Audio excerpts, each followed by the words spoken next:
રાખે છે કે ગોળ ગોળ થાત તો નંબર ચેક કદાચ ને નંબરના હિસાબે કે દુખતું હોય તો એટલે તો મેં છે ને એક ડ્રેસ લઈ લીધો જ ડોરેમોન તીર્થા ચાલો તમને બતાવી દઈ. Hello friends, welcome back to my channel. કેમ છો બધા? જય શ્રી કૃષ્ણ. તો આજે આપણે સવારમાં બનાવવાની છે ઇડલીની મગના ઢોસા અને ડુંગળી અને ટમેટાની ચટણી. તો હું કેવી રીતે બનાવું છું ને તમને આજે રેસીપી થોડીક જલ્દી દઈ દઉં, કેમ કે એક તો લેટ થતું હોય ટીઠાના સ્કૂલ માટે, એટલે ફટાફટ આપણે કરવું પડતું હોય. પણ હવે બનાવતા હોય ત્યારે જ ભાઈ સવારે, પછી આખા દિવસમાં એવું કંઈ બનાવતા ના હોય. તો હવે બનાવું છું ને અત્યારે, તો તમને ચાલો થોડીક ક્વિક રેસીપી આપી દઉં. આપણે છે ને મગના ઢોસા બનાવવાના છે, તો મેં વિચાર્યું કે ચાલો બનાવું ને તમને બતાવી દઉં કે કેવી રીતે બનાવું. તો મેં મગ પલાળી દીધા હતા, કાલે સાંજે પલાળી દીધા હતા મગ. પછી મેં થોડોક આપણે રવો નાખશું એટલે ફાઇન આમ બેટર રેડી થઈ જાય. અને છાશ, તો થોડાક ખાટા હોય ને તો મજા આવે, એટલે આપણે છાશ છે તો આ થોડોક રવો આમાં નાખી, છાશ નાખી, મીઠું નાખીને અને બ્લેન્ડ કરી નાખશું આખું. તો જોવો આપણું મસ્ત મજાનું ફાઇન પેસ્ટ રેડી થઈ ગયું છે. આવી રીતે મેં થોડુંક પતલું રાખ્યું છે. હવે આને ડાયરેક્ટ આપણે બનાવવા માંડવાના છે ઢોસા. તેની પહેલાં આ થોડીક વાર રાખી દઈએ અને આપણે ચટણીની તૈયારી કરી લઈએ. આટલી ચટણી રેડી થઈ જાય ને સીધા ઢોસા બનાવવા માંડીએ. તો ચટણી બનાવવા માટે છે ને મેં ફટાફટ એક શું કહેવાય ડુંગળી મેં સુધારી લીધી છે, આવી મોટી મોટી સુધારી લેવાની છે. અને પછી થોડીક લસણની પેસ્ટ આપણે નાખીશું આમાંથી, અને એક ટમેટું સુધારી લઈશું. તો ફટાફટ આપણી ચટણી બની જશે મસ્ત મજાની. પેલા આને સોતરી લેવાનું છે બધાને, અને પછી છે ને આપણે એને મિક્સચરમાં ગ્રાઇન્ડ કરી લેવાનું છે. તો સરસ મજાની ચટણી થશે. અને એ થઈ જાય ને ગ્રાઇન્ડ થઈ જાય ને પછી એનો પાછો થોડોક રાઈવાળો વઘાર આપણે રેડી કરીશું. ને કરતી જતી હોય બીજું, એટલે તમને આવી રીતે બતાવું છું ફટાફટ, કેમ કે પછી તીર્થાના સ્કૂલ માટે લેટ થાય. સવારમાં આ બધું સુધારવું, આખું રેડી કરીને આખું બી તમને બતાવું, વિડીયો બનાવવો એ તો પોસિબલ ના થાય. એટલે જે હું કહું છું ને તમને બતાવતી જાઉં છું. હવે છે ને એમાં થોડુંક લાલ મરચું અને મીઠું આપણે નાખી દઈશું, અને પછી એને આપણે થડી જાય ને થોડુંક પછી બ્લેન્ડ કરી નાખશું. તો હવે બ્લેન્ડ કરીને પછી તમને બતાવું. તો જુઓ, ચટણીમાં મેં થોડુંક પાણી એડ કરી, જરાક જ એટલે સાવ, ને આવી રીતના ચટણી રેડી કરી લીધી છે. હવે આમાં છે ને રાઈનો વઘાર કરવાનો છે. તો મેં જ તપેલીમાં થોડુંક તેલ લઈ લીધું, એટલે જરાક બળી ગયું છે, એને ઇગ્નોર કરી દેજો. તેલમાં આપણે રાઈ અને લીમડો નાખી અને વઘાર રેડી કરીને આમાં એડ કરી દઈશું.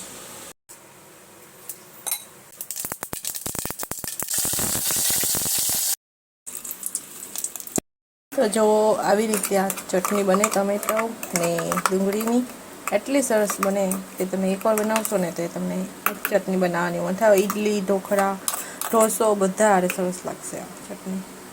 આવી રીતે મેં ઢોસાનું બેટર લગાવી અને એની માટે થોડુંક ઘી અને થોડુંક પછી આ ચટણી બનાવી એ લગાવી દીધી ને પછી થોડું ચીઝ લગાવી દીધું, કેમ કે ક્યુબ એક જ છે એટલે થોડું લગાવ્યું છે. આવી રીતે આપણે ઢોસા રેડી થઈ ગયા છે. જુઓ તો જો અત્યારે છે ને બપોર થઈ ગઈ છે, અમે જમી લીધું છે. અને તીર્થા આજે પણ સ્કૂલેથી પાછી આવી. એ તીર્થા કે મને પેટમાં દુખે, તો આવીને પછી એને પેટમાં તો મટી ગયું, પણ પછી હવે એમ કહે છે કે મને માથામાં પાછું ગોળ ગોળ થાય છે.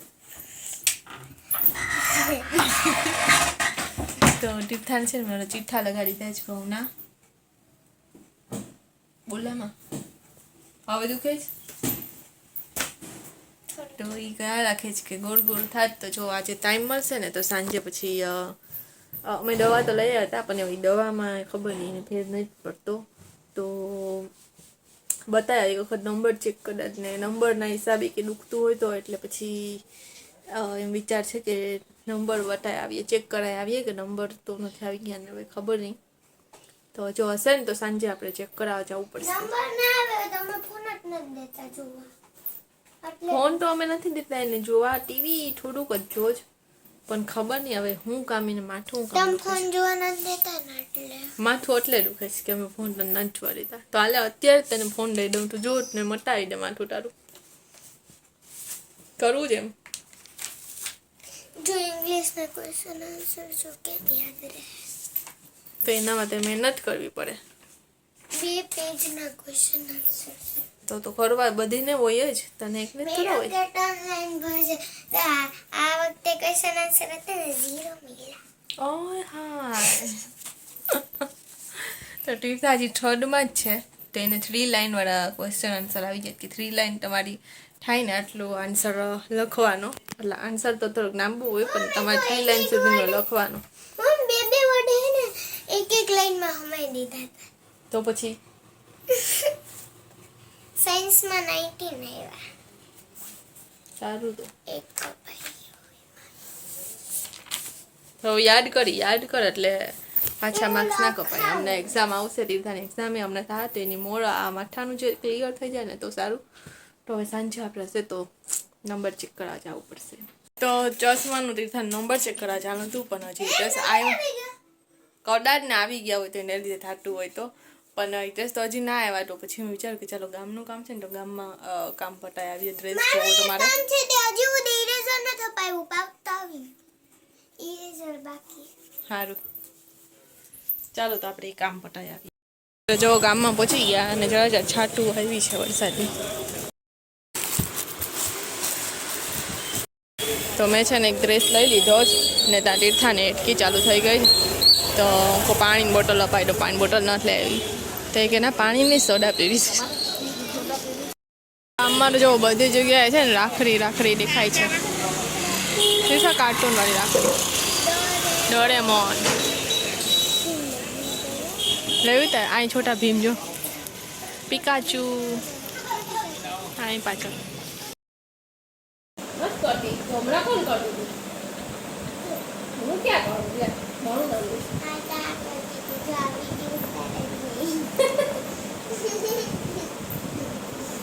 ટાઈમ વાત એમાં લે જ કે કાલે મેં તીર્થાને બધી સમજાવ્યું હતું ને, તો અત્યારે હું એને કહું છું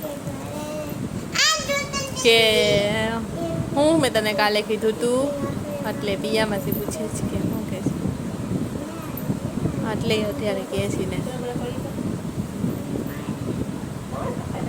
બની જાઓ.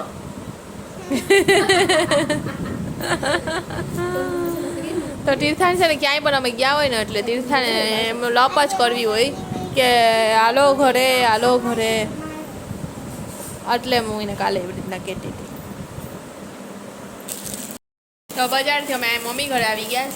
તીર્થા ચાલો તમને બતાવી દઈ કે હું લઈ આવી. હું બતાવતો તીર્થા શું લઈ આવી.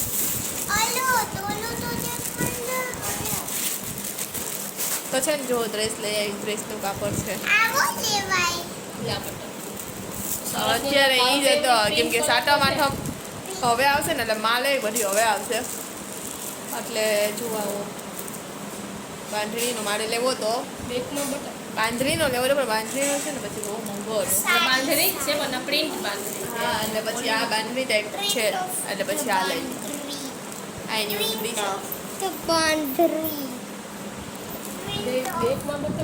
આ મમ્મીના ઘરમાં અત્યારે કપડાં સુકાય છે કે બધાના ઘરમાં ચોમાસું હોય ને એટલે ઘરમાં જ સુકાતા હોય. આપણે પાછા પોરબંદરમાં તો ચોમાસું છે ને નથી એવું છે.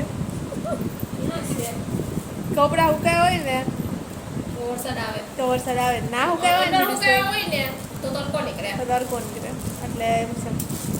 મેં સવારના સુકાયેલા આજે તડકા જેવું જરા હતું, પણ અડધા ઉકાયા ને અડધા ના.